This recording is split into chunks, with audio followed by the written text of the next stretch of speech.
So I think we're live now. It's 2 o'clock and right on time, so our Wednesday afternoon question and answer time. So thank you for joining us out there, Facebook fans. We got one question in after last week's question and answer time, after last week's Facebook Live, from Barbara Masaki.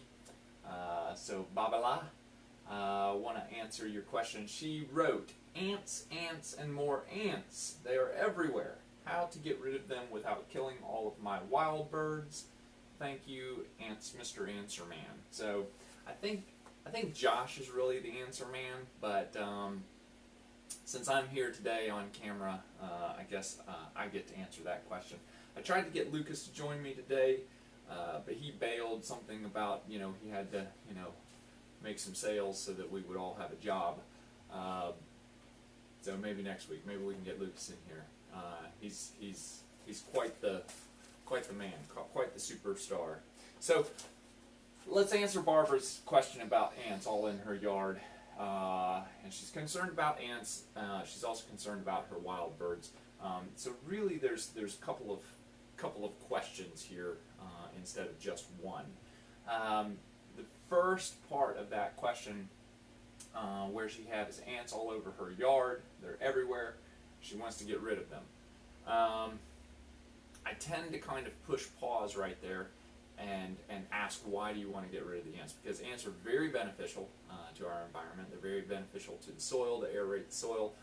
They can help spread seeds and things like that. But they also do a lot of cleanup for us, so all of the dead insects and food debris and trash and things like that laying around that we sort of take for granted and it just disappears over time. The ants actually have a lot to do with that. So I'm very cautious and very hesitant to just kill all of the ants in the yard without good reason. So if they are a biting or a stinging ant, such as a fire ant, then that can kind of make sense because it's a safety hazard. It's not very safe for you or your kids or your grandkids or whoever's going out and playing and working in the yard to be in that environment if they're constantly getting bitten or stung. So ants are actually in the same order of insect as bees and wasps. So if you remember back in grade school, you had earth science and you had kingdom, which is the big classification. So we're all in the kingdom Animalia. Kingdom, phylum, class, order, then family, genus, species. So it breaks down more specifically. So that order of insects would be Hymenoptera, and so ants are in the same order as bees and wasps, and that's why their biology can be very similar in a lot of ways, including a stinger. So people can actually have an anaphylactic reaction to ants. Some people can have an acute anaphylactic reaction to ants, which means that it can be life-threatening to them. They can actually begin to have swelling and those kinds of allergic reactions that begins to close their esophagus or their airway, and so that can be a problem. If that is the case, and that is your concern, and we need to wipe these ants out and make an apocalypse happen for them, there's a couple of different ways that you can do it. There are some liquid insecticides as well as granular insecticides that you can apply, and some of those granular insecticides are moisture activated, so you might want to water those in. A product such as Talstar, that would be a broadcast application over the entire lawn, and it should be watered in.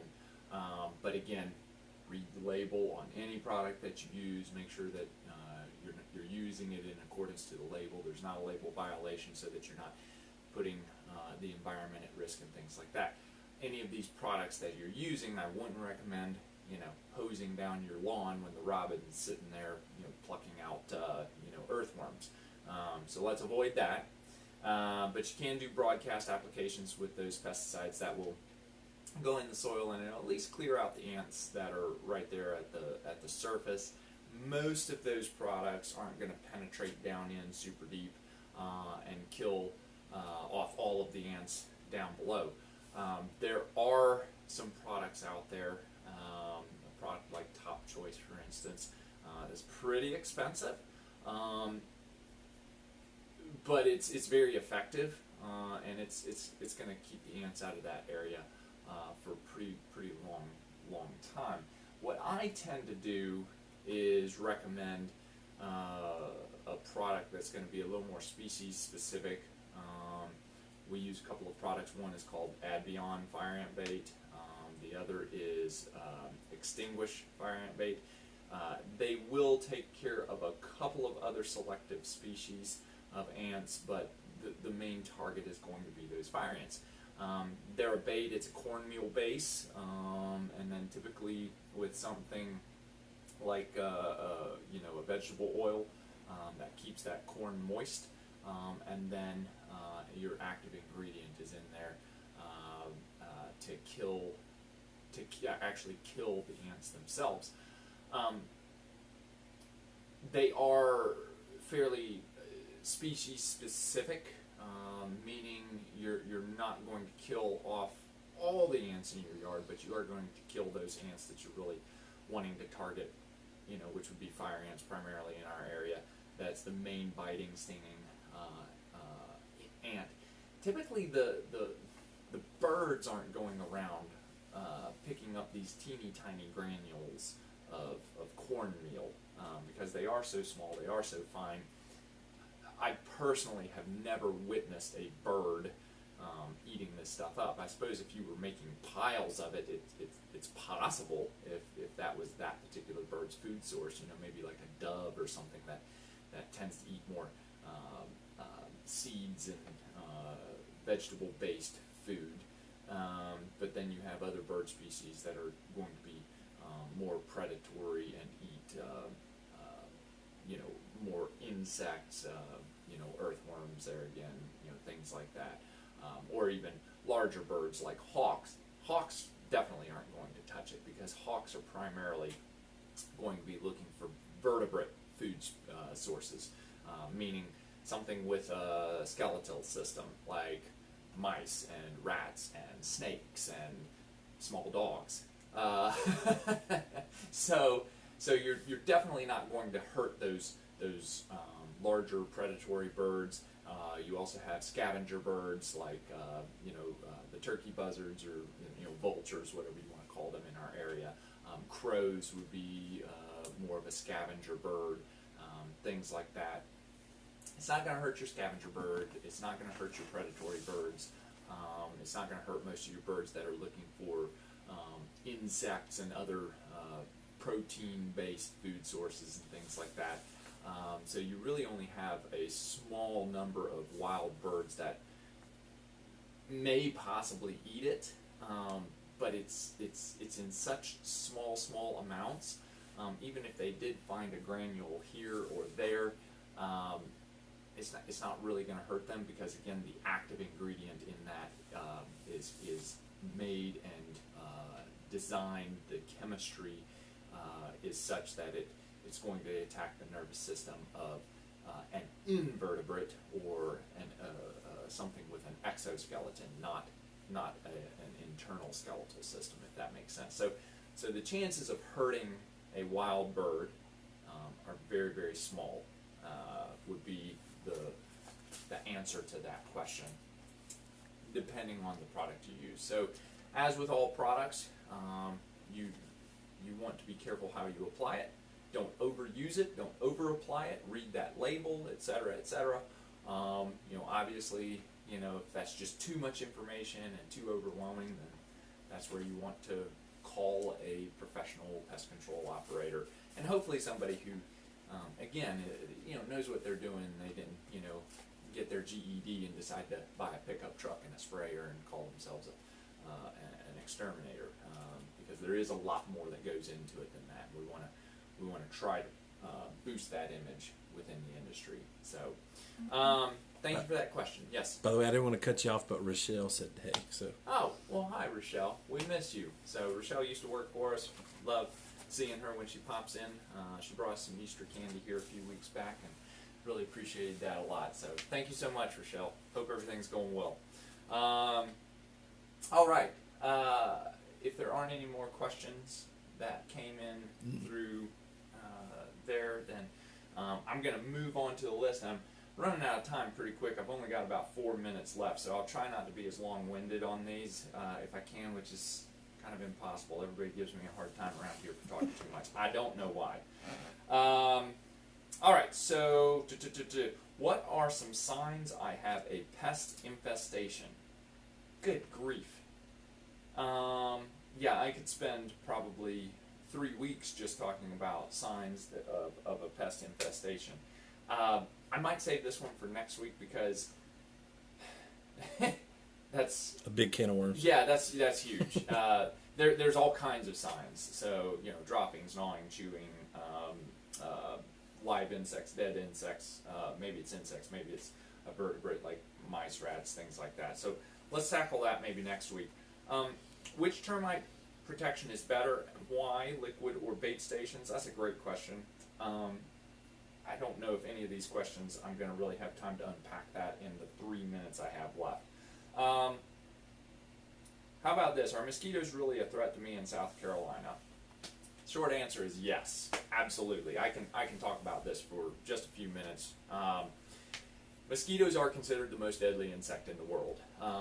Now, to delve into that further, most of the deadly cases of mosquito-borne illness occur in other countries.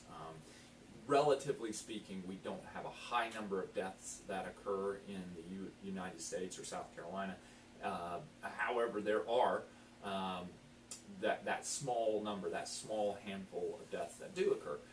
So there are some diseases like malaria that are typically going to be seen in other countries, but there is some evidence and research to say that malaria may actually be making a comeback. There could be some cases of homegrown malaria in the United States.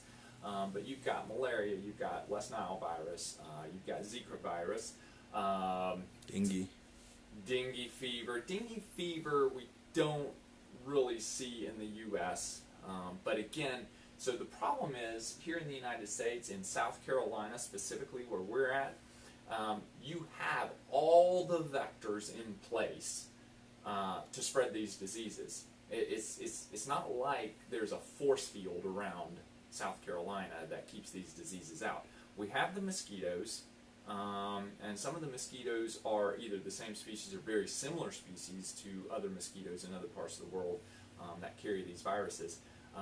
They do capture and collect mosquitoes and will do some testing and are able to find various mosquito-borne diseases in those mosquitoes. It's just we've been lucky enough to contain it, I guess, here in the United States, and our government tends to step in and take action as quickly as possible when those cases arise. But yes, mosquitoes are absolutely a threat in the United States. Every year for the past 3-4 years, we have sold more and more and more mosquito services to our customers. Every year, this year is no different. We've sold more mosquito services this year than we did last year. We sold more last year than we did the year before. And I think that's because people are realizing the threat of mosquito-borne illness is very real. There's no reason why you can't get a mosquito-borne illness here in South Carolina. There was a death in the lower part of the state a little over a year ago. Yeah. But yeah, yeah, and so deaths do occur here, but fortunately, because we do have a government that has taken so much action, and so much action in years past, you have to understand that in the 18th and not 18th, more the 19th and 20th centuries, early 20th century, there was a lot of efforts made in draining some wetlands and doing large area broadcast mosquito sprays and fogs and this and that. I don't want to get into the vaccination debate, things like that, but there's a lot to be said for vaccinations. We're kind of getting outside the realm of mosquito-borne illness at that point and whatnot, but there are a lot of things that the United States government did in the past to really squash that mosquito pressure, because we absolutely had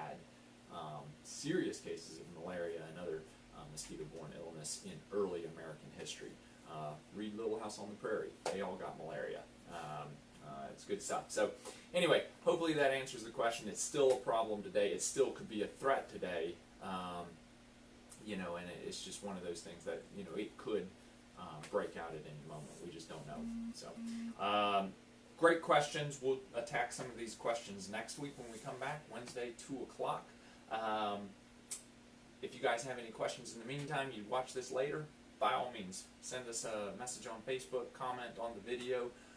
We'll definitely get to those questions next week when we come back. Really appreciate it. Good question, Barbara Masaki. Have a great week, everybody.